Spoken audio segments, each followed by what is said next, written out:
Welcome to Fresh Outlook. I'm Frank Cipolla. Well, it has happened yet again, a mass shooting, this time in Oregon, followed by an angry President Obama calling for some kind of gun legislation he says must include background checks to keep weapons out of the hands of the mentally ill.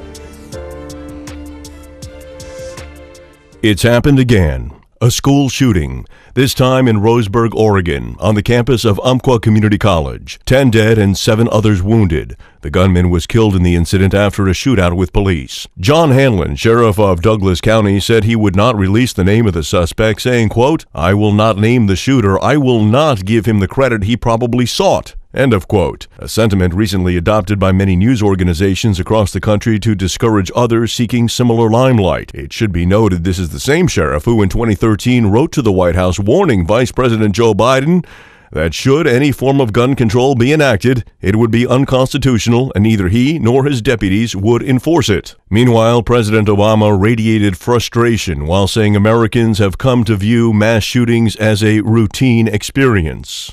Somehow this has become routine.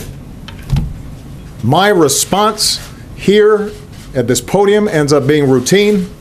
The conversation in the aftermath of it, we've become numb to this. President Obama uses the word routine, and that is the question in fierce debate around the country. What is the why? On the Republican side, frontrunner Donald Trump said, "We have millions of sick people. You're going to have difficulty no matter what." Meanwhile, 10-year Army veteran, 30-year-old Chris Mintz survived 7 bullets in efforts to save students during the shooting. He faces more surgery and a long road of recovery ahead. Now, here to discuss what must and more importantly can be done is criminal justice expert Professor John Paitakes. We're also joined by communications professor Jackie Guzda from Western Connecticut State University, and Republican strategist Jeanette Hoffman is here as well. And live via Skype from Portland, Oregon is Sheila Hamilton. She is an Emmy Award-winning journalist and the author of a book on mental health titled All the Things We Never Knew. Welcome, all of you. John, let's start with with you, John. It is a situation in which it almost seems we have a shooting like this on a weekly basis, and there's inaction in Washington, D.C. What is the solution to get beyond this? You know, Frank, it's really multifaceted, and I don't think there's one easy solution. Yeah, I'm in favor of stricter background checks and maybe recertification from time to time people with weapons, but I think it really starts more with the mental health issue. That's really the main issue. When you look at all the previous shooters, they all had some mental health issues in their background. They were loners, they weren't accepted by other people in groups, and they wanted to get some recognition somehow, and they felt that this was the way or whatever. It actually starts, I think, from the home. Where were they raised? What were their parents? Who knows a child better than their own parents? So if you notice that there's an issue, did you try and address it? All right. Then I think the next agency that really has a major responsibility is the school system. All right. From age 5 to 17, you should be in school 5 days a week, 6 hours a day. School teachers, guidance personnel, if they notice something, then they have the resources there. Every school has a child study team, et cetera. But even if you notice something, the chances of getting that young man or woman into a mental health institution is remote at best. Right. Well, okay, then let's look at NYPD. They're now training 5,000 police officers on crisis intervention, all right? So these officers will be spread out among the population in New York. When they notice somebody who has a mental health issue and has done some type of crime, as long as it wasn't violent or whatever, they're now talking about opening up 2 transient centers with mental health therapy where they can place them temporarily instead of arresting them. So there's something to watch carefully. So, now all these things take time and money and whatever, but, so there are some things. Let me stop you there before we get onto the political end of it and bounce over to Sheila, who is with us via satellite from Portland, Oregon, not far from where we had the latest shooting. Is it a mental health issue? You've written a book on this. Tell us what you have found in writing that book. I don't think that it's an either-or issue. I think that it's both. Most people with mental illness will never commit an act of violence. But the resources that we have for the people that are mentally ill, that are agitated, are very patchwork, very, very incomplete. And we need to do much more in terms of getting those people access to good mental health treatment. My book takes a look at some of the myriad of problems in the mental health system, mostly access. There aren't enough psychiatrists or psychologists, especially in rural areas where these kind of shootings tend to take place. And then oftentimes they're very ineffective. I tend to agree with your previous guest about that it needs to be a myriad of solutions, but the fact is it's a lot easier to get your hands on a gun in America than it is to get access to mental health treatment. All right, now let's come back to the panel for just a moment. It really is a political issue as well. I mean, you have the vast majority of Americans saying they would like background checks so that the mentally ill and others who are unqualified to have a gun get them. And we just have inertia in Washington, D.C. It just doesn't happen. And it has to, you have to scratch your head. And I think President Obama said that during his press conference. Yeah, Frank, but to your point, I think, and to what everyone has been saying, we can't just focus on the guns. You know, any law that would have been enacted would not have prevented this shooter from killing all these people, nor any of the shooters. And if you take a look at the profile. If he had a background check and we found out that he might have had some mental health issues, would that have stopped it? He might not have been able to get a gun legally, but he broke all kinds of laws to kill those people. And I think criminals are going to commit crimes. If you want to kill someone, unfortunately, you're going to find a way to do it. I think, first of all, the laws that are on the books should be enforced. It was a gun-free school zone. You know, this sounds terrible to say, but I think we need to also start looking at I don't understand the gun-free school zone, which, how do you stop that? Right, well, I mean, you install metal detectors. There's you know, unfortunately, we hate to see these things, but, you know, what they do in airports, some schools are starting to do that. But where does it end? Jackie, where does it end? Well, look, you know, you've got two issues here. You've got the guns, and you've got mental health. I know from a communication point of view that I don't like putting all the emphasis on mental health, and I'll tell you why. Because it's been used as a reflector, a smokescreen, away from the control of guns. I've noticed that the far right, they love their guns, they love the Second Amendment, they want to keep the laws the way they are or weaken them. They want to have open carry in some instances. You teach on a college campus. In the state of Texas, you can have a concealed weapon.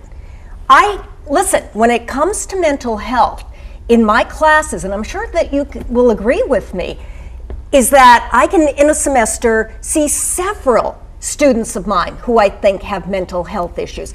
And if it's not mental health, if they're not crazy, then they have some kind of disenfranchisement, disassociation.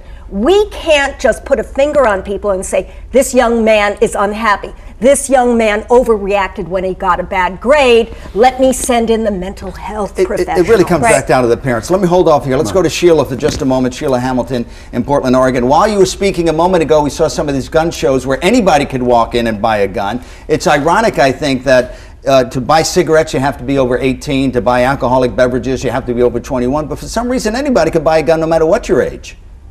Well, that's also, you know, part of the Brady bill that's attempting to be expanded right now in Congress. Right now, with licensed gun dealers, you have to have a background check, but anybody else can go to a gun show, they can buy one over the internet. It's way too easy, especially for people who have shown intent. Intent was aggression, they have loner status, they've been bullied, and they may be suffering from a psychotropic problem. It's way too easy for those people to get their hands on a gun. And in this instance, and in many instances, a mass shooting that I covered in 1998, Oregon's first, by the way, with Kip Kinkle, it was actually his parents who bought him the gun.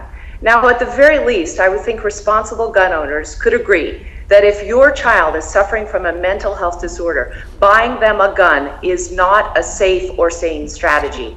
Once again, in this instance, this was a parent who purchased 2 of the weapons for this son. And I don't understand, if responsible gun owners are going to have anything to do with this debate, why we can't agree that at the very least, if a son or daughter is showing some signs of anxiety, depression, or anger, a gun should be the last gift you give. Agreed. Right. I think we all agree on that. Yeah. And John, you had something there. Yeah, Frank, let me just mention that. I mean, and keep in mind that whatever the gun control laws are or whatever, most of your criminals and gang members, they don't go to the store to buy the gun.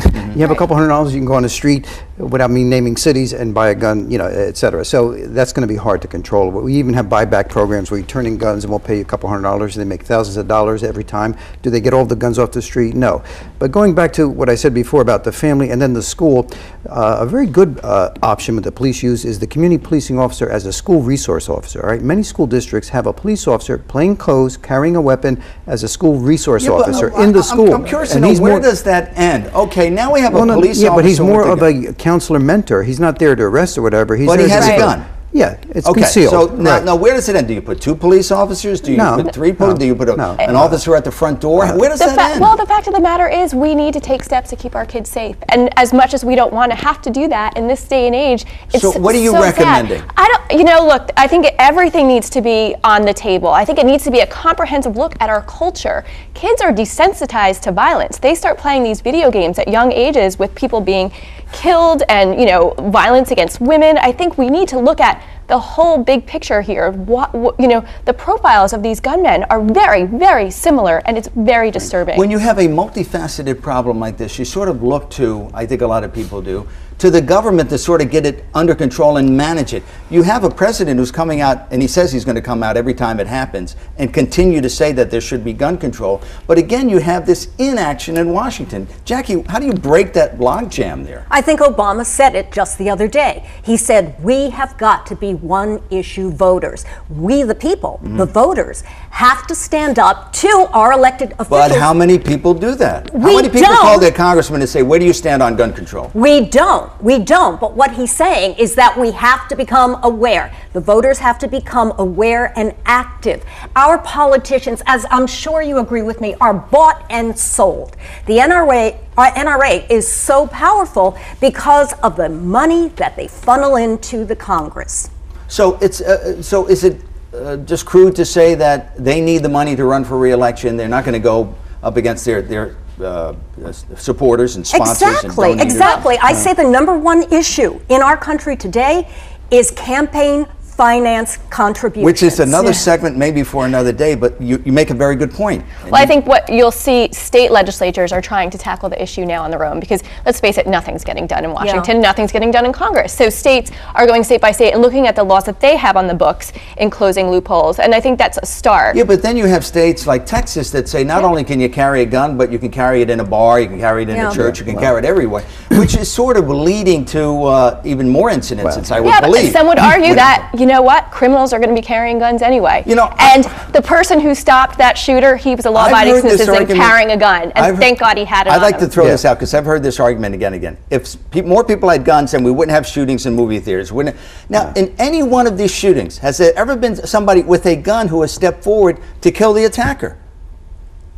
That's hard to show. And if you talk about Texas, well, the answer is no. No, but Texas also has the highest crime rate. So even though they're carrying guns, has that lowered the crime rate? They have the highest execution rate and the highest incarceration rate, highest crime rates. Right, and if you look at those movie theater shootings, they were saying, for instance, okay, the shooter's standing up there and he's putting his guns all over the place. What if everybody pulled out a gun and started shooting in the dark? You'd have even more deaths. Sheila Hamilton, is this a solution without an answer, at least just yet? No, I think we do have answers, and it gets back to my original point. The lobby needs to be responsible gun owners, because right now we have 310 million guns in America, and we have 11.1 million concealed weapons permits holders. Those people are responsible. I can imagine that there are people that lock their guns, that they don't allow access to kids who are showing psychological problems. We need a new lobby, a lobby that's separate from the NRA, which is these responsible gun owners saying, I no longer want my rights impinged on by people who are abusing their guns. We actually need to work together with this particular subset of society and stop saying it's either or. I come from a family where guns were treated as something that we used for hunting, and everyone knew the rules and the regulations around them.